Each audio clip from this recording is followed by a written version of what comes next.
him ripping open the door, do you guys want to press charges for that? Absolutely. Okay. He came in here yelling at her. Yeah, trying to find her. Like she had to hide in the back room. It's all on camera. Oh, she hid from him? Yeah, she hid from him. She's scared because he knows where I live. Like, he knows everything. So, what up, bro? What's your problem? Come over here.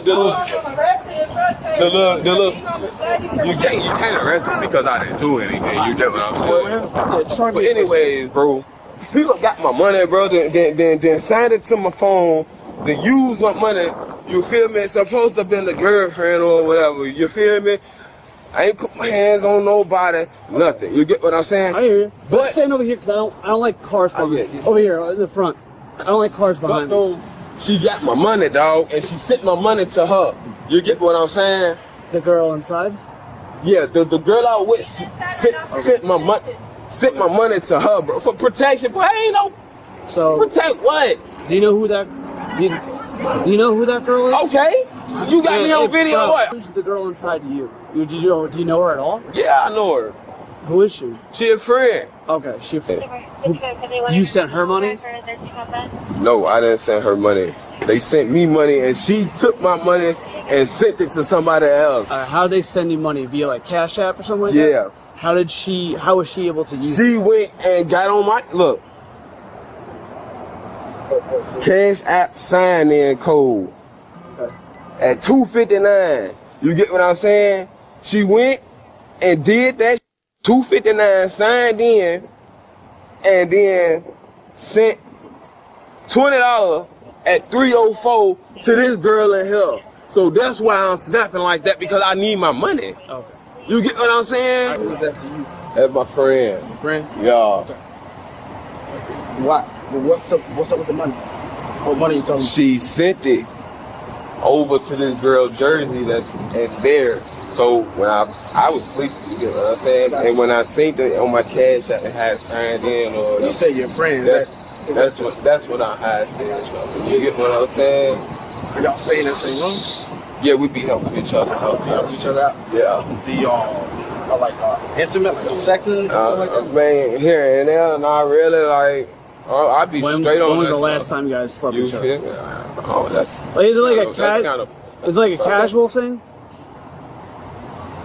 Do me a favor. Put your hands behind your back.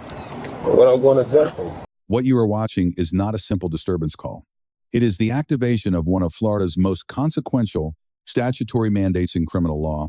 Under Florida Statute Section 741.2901, when law enforcement has probable cause to believe domestic violence has occurred, the officer shall arrest the dominant physical aggressor.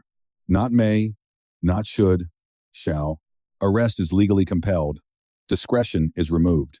The legislature designed this statute to eliminate a specific failure mode. Victims pressured not to cooperate, officers pressured not to arrest. By removing officer discretion entirely, Florida shifted the legal burden away from the victim and placed it squarely on the state. Before that statute activates, one threshold question must be answered. Does a domestic relationship exist between the suspect and the victim? Florida defines a domestic relationship broadly: current or former spouses, people related by blood, and critically, persons who currently reside together. The officer probed this directly. The suspect confirmed it on his own statement: shared housing, shared finances, intermittent sexual contact, domestic relationship, established by the suspect's own words. That single confirmation locked in the mandatory arrest standard for everything that followed. The battery itself is analyzed under Florida Statute, Section 784.0-3. Battery requires intentional touching against the will of another or intentionally causing bodily harm. Multiple independent witnesses observed the suspect strike the victim in the head multiple times and push her in the face. Corroboration from 3 separate sources, bystanders, Waffle House employees, and the victim herself, place probable cause well above the constitutional threshold. Under Illinois v. Gates, 462 U.S. 213, probable cause is evaluated under a totality of the circumstances standard. No single piece of evidence is required to stand alone. Here, 3 independent corroborating sources produced overwhelming probable cause for a warrantless arrest. The warrantless arrest itself is constitutionally sound under United States v. Watson, 423 U.S. 411. A public arrest supported by probable cause requires no warrant. The initial contact with the suspect was a consensual, voluntary encounter under Florida v. Bostick, 501 U.S. 429. No detention had occurred, no commands were issued. The suspect was free to leave and chose instead to provide a self-incriminating narrative without prompting. Because no custodial interrogation occurred at that stage, Miranda protections under 484 U.S. 436 had not yet attached. Every statement the suspect made during that voluntary contact phase is fully admissible. His own words built the probable cause record against him. Take me just a sec.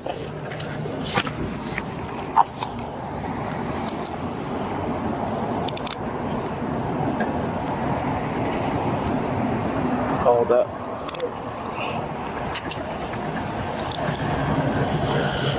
So what I was on the jump for? Domestic battery. How was it domestic battery and I ain't put my hands on nobody? He came in here yelling on her. Yeah, trying to find her. Like, she had to hide in the bathroom. It's all on camera. Oh, she hid from him? Yeah, she hid from him in the He locked bathroom. his door and Can he you came check in with here, her? opened up They're the saying door. he snatched the wallet from her hand. We locked his door and he came and he opened There's a it. camera right there. If y'all wanted to. Oh, yeah. Hold the door. Yeah, when they tried to lock the door, like, they were trying to close the locket so she could hide in the bathroom before she got. He pushed it in their face and came in anyways. Him hitting her across the street? Yes. How would you describe, like, was it a punch, a slap? It was kind of like they were arguing. He was in her face, and like I think he tried to take something from her, and he like pushed her, Okay. like, and then pushed her in the face. Yeah, smushed her like that. Do you have your ID on you, man? Yes, I do. Thank you. Do you want to fill out a sworn statement? Mm-hmm. You do? Okay. I do. Why he's injured and he got a stretcher coming for him now? When someone asks for an ambulance, we have to They have to give it. Same thing with like a supervisor. They ask for Do you want to write a sworn statement? You want to write a statement? Would you like the fire department to check you out? So it initially started where they came here. That's awesome. They got. If it all was in one incident, then you can just roll with it. So they started in here. They kicked them out. They went across the street. They were watching because of how irate they were in here, and that's when they witnessed the guy over there strike her multiple times in the head and push her. Okay. Then she ran over here, came inside, and they locked it to not let him in. Okay. And then he ripped open the door, goes in, grabs the bag. She now grabs the bag to prevent him. He rips it, and then that's all I can see on camera. A second criminal act runs parallel to the domestic battery, criminal trespass under Florida Statute Section 8 to 10.0 Trespass in a structure occurs when a person enters without authorization. The Waffle House locked its doors. Management explicitly denied the suspect entry. He forced the door open regardless. Authorization was not merely absent, it was actively, physically revoked. This satisfies the statute on its face. If the forced entry caused damage to the door mechanism, the charge could be elevated to criminal mischief under Florida Statute Section 806.1-3, or potentially burglary of a structure with assault or battery. Under Florida Statute Section 8 to 10.0-2, given that a battery had already occurred in the sequence of events, the officer correctly identified a third independent criminal act, robbery by sudden snatching under Florida Statute, Section 812.131. This statute requires a taking of property carried on the victim's person during which the offender causes injury or places the victim in fear. The suspect issued an explicit verbal threat simultaneously with the taking of the wallet. Both the physical and fear elements of the statute are facially satisfied. The victim declined to press charges at the scene. That is her legal right. Unlike domestic battery, robbery prosecution typically requires victim cooperation. The officer's response was procedurally correct. Document the elements in the report. Inform the victim she may contact the state attorney independently. That approach preserves the charging option without placing coercive pressure on a victim who is already in a fear-based decision-making state. Force used during the arrest is evaluated under Graham v. Connor, 489 U.S. 386. Objective reasonableness from the perspective of a reasonable officer on the scene. The suspect offered verbal resistance only. No physical aggression was directed at officers. A compliance hold and standard handcuffing was the appropriate and proportionate response. The suspect's request for medical evaluation was honored. Under department policy, when a person in custody requests an ambulance, it must be provided. Denying that request could expose the department to liability under the 8th Amendment and 14th Amendment substantive due process protections for detainees. So they locked the door? Yeah, but they're saying they don't know if there's damage yet. So that at the time, they were not allowing any guests to enter whatsoever. So it's still 21. There might be 21 there. Because they locked the doors and closed it. I'll ask them if they want to press charges. Yeah. So they're taking handbook for Hey, miss, I got a quick question for you. So you guys locked the door, and you pretty much did not want him inside this property, correct? Because you guys locked it, and you did not want him in your property, obviously for the safety of your customers and her and you guys. Him ripping open the door, do you guys want to press charges for that? Absolutely. Okay. Can I get your ID and write a sworn and save it for me? I'm scared to go to my car at this point. Where's your car? He's in handcuffs in the ambulance, so he ain't coming out. She going? Yeah. Okay. Did the officers give you a case number yet? No. Do you want to fill out any domestic violence paperwork? No. Thanks. Do you want to press charges for robbery? For robbery. So, because you were holding your bag when you're here, he came and ripped it from you, and then he ripped the wallet from you from what the witnesses are telling me. So, he's using force to deprive you of your property. I know. But that's a decision that you have to make. I can't figure it out. Because he took my stuff, and all I wanted was to get something to eat. That's why I was at Subway for so long. So how did this argument start? Just over using money to get food? Like, what made him so angry? He logged into his phone and saw that I noticed that he took my money. Like, he's been taking my money and then saying that I'm not doing anything. So you guys get here. And I walked here with him. yeah. I went to get something to eat. At what point did he get so angry? Literally, like, he came out from Subway and I was over here and he's like, why are you using the phone? Because I asked her, can I use your phone please? Because he kept saying, don't log in. Don't log off of my stuff. Like, don't be looking at my stuff. And I was like, I'm just hungry. Like, I want something to eat. And You had his phone at that time to get... yeah, because I don't have my stuff. Right. Like, I don't have my phone. Right. I don't have my car. And then you guys go over there. He kept coming back and saying, get the fuck out. Like, come on. And he already had my wallet. And I was like, give me my stuff. So he had your wallet. How'd he get your wallet? He snatched it from right here. He just Were you asked holding for it? no. My ID was here. His ID was here. He said, give me my fucking ID. So I slapped the shit out of you. And I was just like, okay. So he said, give me my fucking ID before I slap the shit out of you? Okay. yeah. And I'm just like, what the fuck? Like, Yeah. so I couldn't take it out. And I give him his. And he just like took this whole thing and then just went off to the back building and went over there and then stormed back. And like we all saw him coming back like on a mission. And he was like, let's fucking go. And I was like, I don't want to go with you. Just give me my stuff back and I'll just stay here. He's like, you don't fucking pay for anything. You don't have any money. Like, I need my fucking $40. But when he hit you in the head, was that over there? Yeah. Okay. We were like in the staircase. And he was like, let's go. And I was like, I don't want to go with you. Like, I just want to eat some food. Okay. Alright. So, like I said, you had your belongings in your possession. You didn't. To me, it sounds like you didn't want him to have your wallet or your bag.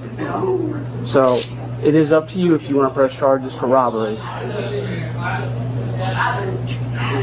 I'm just scared because he knows where I live. Like, he knows everything. So Like, it's domestic. So what's going to happen is he's going to have a no contact order, which means he can't call, he can't meet with you, he can't go to where you work, where your family lives. If he does, he automatically goes to jail.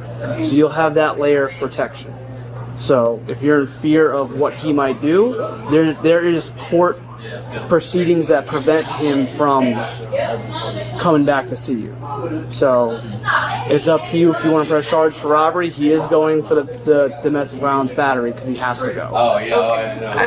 Yeah, because my ear is like, it's so freaking ringing.